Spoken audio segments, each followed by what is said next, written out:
Channel real study 1.3 पर। दोस्तों मैं मिथलेश कुमार। आज का टॉपिक है समांतर श्रेणी, बिहार बोर्ड के क्लास 10 का।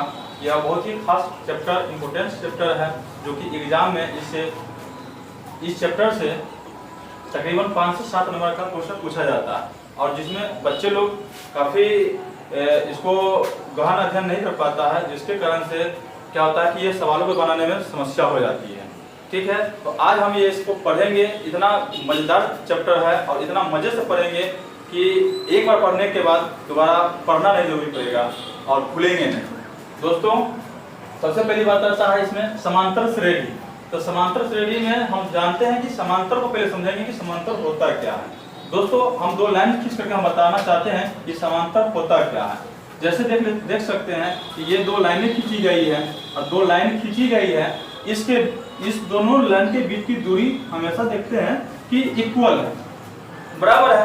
अर्थात हम देखते हैं कि जो दूरी यहाँ इस दोनों के बीच जो दूरी यहाँ पर है वही दूरी यहाँ पर है। तो दोस्तों हम देख रहे हैं यहाँ पर कि जो दूरी यहाँ पर है वही दूरी यहाँ पर है। जब ऐसा स्थिति होता है, ऐसा जब देखने को मिलता है, तो इसको हम समांतर कहते हैं। समांतर का मतलब आपको समझ में आ गया। इसका मतलब होता है समांतर, कि जो दूरी, जो स्पेस यहाँ पर दिया गया है वही स्पेस यहाँ पर है।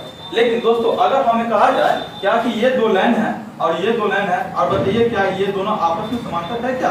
तो दोस्तों ये कहीं से भी समांतर नहीं है। जैसा कि हमको देखने को मिलता है कि यहाँ पर जो दूरी है, क्या वही दूरी यहाँ पर है क्या? नहीं है। जो दूरी हम यहाँ पर देख पाते हैं वो दूरी यहाँ पर नहीं है। यहाँ पर कम दूरी है, यहाँ पर ज्यादा दूरी है। तो जब आपका दूरी कहीं पर कम हो, कहीं पर ज्यादा हो, तो इस स्थिति में वो 2 रेखाएं के बीच की दूरी हो, कभी समांतर नहीं हो पाएगा। ठीक उसी तरह से हम देखते हैं कि समांतर श्रेणी। तो समांतर श्रेणी में हम देखेंगे कि जब कोई अनुक्रम हम लेते हैं तो उस अनुक्रम के बीच की दूरी, जैसे दोस्तों मान लेते हैं कि एक अनुक्रम है, ठीक है, अनुक्रम ये दिया हुआ है। जैसे मान लेते हैं कि 1 2 3 4 5 ... तो दोस्तों यहाँ पर ये देखने को मिलता है कि ये एक अनुक्रम दिया गया, ठीक, और ये अनुक्रम है। इस अनुक्रम में हम देखते हैं कि यह अनुक्रम समांतर में है या नहीं है।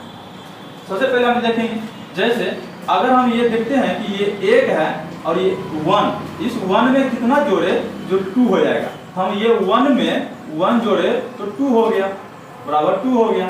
अगर हम देखते हैं कि 2 में फिर 1 जोड़ते हैं तो 3 हो गया, फिर 3 में 1 जोड़ते हैं तो 4 हो गया।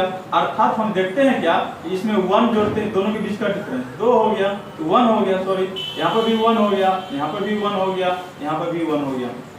यानी कि इसमें हम देखते हैं क्या है कि इसकी दो संख्याओं के बीच की दूरी 1 आ रहा है, ठीक है। 2 संख्याओं के बीच की दूरी 1 आ रहा है, अर्थात 1 आ रहा है। तो 1 आता है तो इसका मतलब हमको देखने को मिलता है कि सभी जगह इसकी दूरी समान है। तो दोस्तों इस स्थिति जब दिखने को मिलता है तो हम बुझ जाते हैं कि वह अनुक्रम, ठीक है, समांतर श्रेणी में है। समांतर श्रेणी में है। अब तो यहाँ पर समझ में आ गया होगा कि समांतर श्रेणी में हम कब कहेंगे, ठीक है। जैसे एक एग्जांपल और हम ले सकते हैं, ठीक है। जैसे मान लेते हैं यहाँ 4 8 12 16 20 24 28 32 ... दोस्तों इसमें भी हम देखते क्या है कि जो हमको पहला मान जो दिया गया है उसमें कितना जोड़ने पर हमको दूसरा मान मिल जाता है, ठीक है। हम देख रहे हैं यहाँ पर कि पहला जो है, पहला 4 दिया हुआ है, और उस 4 में जब हम जैसे ही 4 ऐड करते हैं तो वो 8 हो जाता है, ठीक है। तो प्लस कितना किए, 4 किए, और जब हमको 8 मिल जाता है तो दूसरी संख्या मिल जाती है, और दूसरी संख्या मिलने के बाद फिर हम देखते हैं कि उसको कितना ऐड किया जाए तो फिर अगला संख्या मिल जाए। तो देखते हैं इसमें भी कि प्लस अगर 4 करते हैं, इसमें प्लस 4 करते हैं तो 12 मिल जाती है, अर्थात 8 प्लस 4 12 मिल जाता है।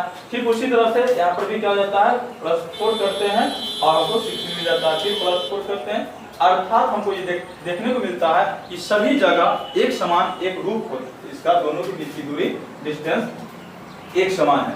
ठीक है, हमेशा याद रखिएगा समांतर होने का मतलब होता है कि दो संख्याओं के बीच जो अनुक्रम दिया गया है, जो श्रेणी दिया गया है, उस श्रेणी में जितने भी अंक है, जितने भी संख्याएं हैं, वो दोनों संख्याओं के बीच की दूरी हमेशा इक्वल होनी चाहिए, हमेशा बराबर होनी चाहिए। तब जाकर के हम समझेंगे कि यह अनुक्रम, यह श्रेणी आपका समांतर श्रेणी में हो सकता है, अर्थात यह समांतर है। दोस्तों अब हम इसको देखेंगे कि डील कैसे करते हैं, हल कैसे करेंगे। जब ऐसा रहे तो हमको कैसे निकलना है, तो इसमें देखेंगे कि क्या क्या दिया हुआ है, क्या क्या दिया हुआ है और क्या क्या इसमें हमको। तो यहाँ पर देखते हैं कि यह एक अनुक्रम है। तो दोस्तों हमको जानना है कि इस अनुक्रम में क्या क्या दे चुका है, ठीक है, कैसे हम जानेंगे और उसको कैसे सोल्व हम करेंगे। तो दोस्तों इसमें देख रहे हैं कि पहला स्थान पर जो है, पहला स्थान पर हम उसको पहला पद कहते हैं, फर्स्ट स्टेप कहते हैं इसको, ठीक है। तो पहला पद है उसको हम A1 कहते हैं, दूसरा का होता है उसको A2 कहते हैं, तीसरा का होता है A3 होता है, A4 होता है, A5 होता है। इसी तरह से हम बढ़ते चलते हैं, ठीक है। जब बढ़ते चलते हैं तो हम जो A1 जो होता है उसी A1 को हम T1 भी कहते हैं, ठीक है, T1 कहते हैं। A2 को T2 कहते हैं, A3 को T3 कहते हैं, A4 को T4 कहते हैं, A5 को T5 कहते हैं, अर्थात T इक्वल टू A होता है, T इक्वल टू A, ठीक है। तो दोस्तों हम देख रहे हैं कि पहला पद जो है वो आपका A हो गया, ठीक। जब हम दोनों का डिफरेंस करते हैं तो जानते हैं कि डिफरेंस D से शुरू होता है, तो हम कह सकते हैं कि पहला पद जो होता है, पहला पद उसको हम A कहते हैं, ठीक है, A होता है। उसके बाद जो इसका जो बीच का अंतर होता है उसको हम सार्व अंतर कहते हैं। सार्व अंतर या दो पदों के बीच की दूरी को पदांतर भी कहते हैं। दोस्तों याद रखिएगा, दो पद है, दोनों पद के बीच की दूरी को पदांतर कहते हैं। और वही चीज हो जाता है कि सभी में समांतर होता है, सभी में समान बराबर होता है, डिफरेंस इक्वल होता है, तो हम उसको सर्व अंतर भी कहते हैं, ठीक है। सर्व अंतर जो होता है, सर्व अंतर को D कहते हैं, डिफरेंस होता है, ठीक है। अब यहाँ पर ये देख रहे हैं कि ये बढ़ते बढ़ते हम देख रहे हैं कि यहाँ पर 1 है, 2 है, 3, 4, 5, 6, 7, 8 बढ़ते यह अनंत चला जाता है, जिसको हमने n कहते हैं, n से सूचित करते हैं। अर्थात n मतलब दर्शाता है कि ये अनुक्रम में टोटल संख्याएं कितनी है, ठीक है। तो n से पता चलता है कि इस अनुक्रम में टोटल संख्याएं कितनी है, इसको दर्शा रही है, ठीक है। तो उसको n कहते हैं। तो टोटल नंबर या टोटल संख्या, कुल संख्या को हम कुल संख्या बराबर होता है n होता है, ठीक है। और दोस्तों हम ये देखते हैं कि टोटल तो हो गया ये, लेकिन अंतिम पद क्या होगा, अंतिम पद अर्थात सबसे लास्ट में यह बढ़ते बढ़ते हम जाते हैं। तो जैसे अंतिम पद, अब जैसे मान लेते हैं कि हम ये बढ़ते बढ़ते देखते हैं कि कहेंगे कि 20वां पद क्या होगा, तो इस श्रेणी का अंतिम पद 20 हो गया, तो n बराबर 20 हो गया। अब 20वां पद मतलब 20वां नंबर पर कौन सी संख्याएं आएगी, तो हम अंतिम पद को Tn कहते हैं, ठीक है। तो अंतिम पद को Tn कहते हैं, अर्थात टोटल नंबर। टोटल नंबर कितना है उसको कहते हैं। तो इसी से हमारा एक सूत्र बनता है दोस्तों।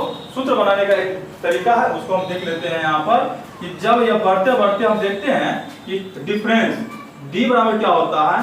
सूत्र देखिएगा यहाँ पर सूत्र कैसे बनता है, अर्थात T2 माइनस T1 होता है। क्योंकि हम जानते हैं कि दूसरा में से पहला को घटाते हैं तो हमारा D निकलता है। D इक्वल टू क्या होता है, दूसरी संख्या माइनस पहली संख्या, दूसरी संख्या माइनस पहली संख्या बराबर D होता है। ठीक उसी तरह से यहाँ पे क्या हो जाएगा कि T3 माइनस T2 हो जाता है इक्वल टू D हो जाता है। ठीक T4 माइनस T3 हो जाता है इक्वल टू D हो जाता है। अर्थात जो संख्या है यहाँ पर जो दिया जाता है वो संख्या लास्ट में हो जाता है, अर्थात T5 minus T4 equal to D हो जाता है। दोस्तों इसको हम देखते हैं क्या है कि बढ़ते बढ़ते जाते हैं, यह अनंत चला जाएगा, Tn चला जाएगा। माइनस हम देखते हैं दोस्तों क्या यहाँ पर T5 है, T5 है, यहाँ पर T4 है। ऑटोमेटिकली जानते हैं कि जहाँ पर n होनी चाहिए वहां पर क्या होनी चाहिए, वहां पर से एक कम, अर्थात यहाँ पर 5 है, इससे एक कम यहाँ पर 4 है। अगर हमने इसको n मान लिया है तो इससे एक कम होगा, अर्थात यहाँ पर Tn-1 होगा इक्वल टू D होगा।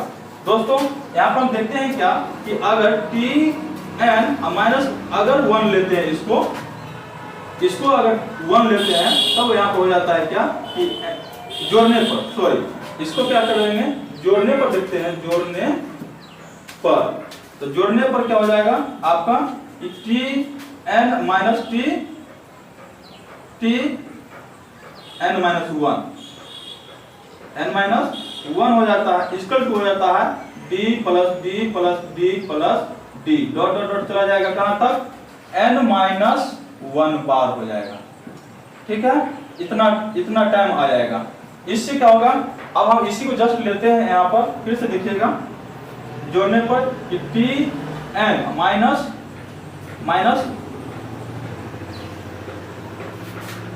हो जाता है 1, इसका हो जाता है n-1 इंटू D हो जाता है।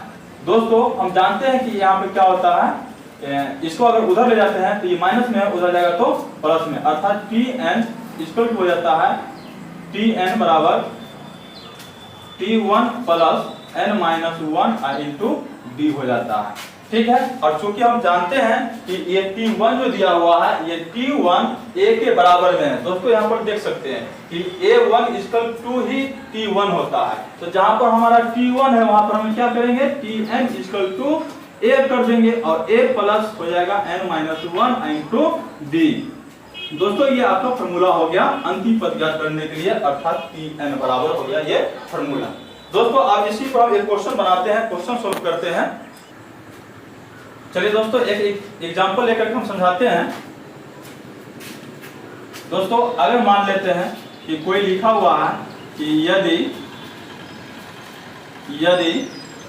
4 8 12 16 20 डॉट डॉट डॉट ये दे दिया का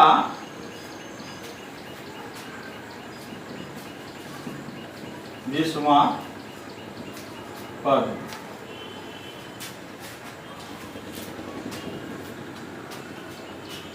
ज्ञात करें। दोस्तों ये क्वेश्चन दे दिया गया है, अब इसको हम देखेंगे और आप ऑटोमेटिक समझ जाएंगे, क्योंकि हम जो फॉर्मूला लिखे हैं उस फॉर्मूला पर वो करता है या नहीं करता है। तो दोस्तों यहाँ पर देखते हैं हम कि यानी प्रथम पद, यानी ये क्या है, T1 है, ये T2 है, ये T3 है और ये T4 है, T5 है ना।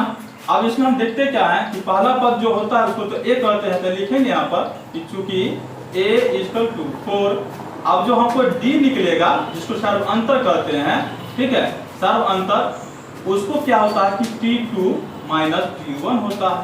ठीक है, इक्वल टू, ठीक, जैसे अगर इसी को लेते हैं या करके D इक्वल टू T2 कितना है, T2 आपका है 8, लिखेंगे 8 माइनस T1 कितना है 4, लिखेंगे 4 इक्वल टू 4, इसलिए क्या हो जाएगा या D बराबर हो जाएगा आपका 4। इस तरह से भी हम निकाल सकते हैं, और एक बार हम जब समझ गए हैं इस तरह से हम तो निकालेंगे।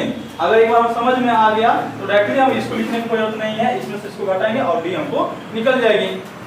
ठीक है, तो D निकल गया और हमको अंतिम लास्ट n दे दिया। नंबर कितने नंबर को कहता है, 20वां पद कहता है, 20वां पद, अर्थात अंतिम पद दे दिया है हमारा कि इससे आगे नहीं, अर्थात 20 नंबर पर कौन सी संख्या होगी जिसे आपको फाइंड आउट करके दिखाई दीजिए। तो n बराबर हो गया, आप n बराबर हो गया 20। आप कहता है उस जगह पर कौन सी संख्या होगी जिसको हमने अंतिम पद कहते हैं, और अंतिम पद को Tn कहते हैं। तो मानते हैं यहाँ पर कि Tn इक्वल टू 1 होता है। ठीक है, तो अब हम लिखेंगे यहाँ पर चूंकि Tn equal to A plus n-1 into D होता है। अब A का मान कितना है 4 प्लस n का मान कितना है आपका 20 माइनस 1 इक्वल टू D का मान कितना है 4। अब देखिए 4 प्लस इसको 20 में से 1 को घटाएंगे तो 19 बचेगा, 19 इंटू 4 इक्वल टू कितना हो जाएगा 4 इक्वल टू 19 4 जा, आप लोग टेबल है कर सकते हैं। ठीक है, यहाँ पर हो जाएगा 76 इक्वल टू आप क्या हो जाएगा 6 में जोड़ देंगे तो हमारा हो जाएगा 80। यही होगा आपका आंसर, अर्थात आपका हो जाएगा अर्थात 20 नंबर पर, है ना, 20वां स्थान पर आपका 80 ही लिखाएगा। ठीक है, 80 ही लिखाएगा। तो दोस्तों ये अपने क्वेश्चन को देखें, क्वेश्चन समझ में आ गया। ठीक है, इसी तरह से आप अगला नेक्स्ट क्वेश्चन भी बनाएंगे, लेकिन सबसे ज्यादा इंपॉर्टेंस रखता है ये फॉर्मूला, आपको याद रखना होगा। नंबर 2, आपको पहला पद जिसको 1 कहते हैं उसको भी जानना होगा, डी कैसे निकालते हैं डी को जान जाएंगे, और अंतिम पद जहां वां कर दिया, जैसे 20वां, 15वां, 21वां, ये भूल जाइए कि एन दे दिया है और उस जगह पर आपका टीएन निकालना है। दोस्तों अगर टीएन दे दिया जाए तो कहा जाता है कि कितने नंबर पर आपका 80 आ जाएगा, तब हमको एन निकालना पड़ेगा। तो इस तरह से आप बनाइएगा। ठीक है, कोई भी प्रॉब्लम होगा तो आप कमेंट करके जरूर बताइएगा, और यह वीडियो कैसा लगा वो भी कमेंट करके बताइएगा। और दोस्तों फिर मिलते हैं हम नेक्स्ट वीडियो में। ठीक है, इसके लिए थैंक यू।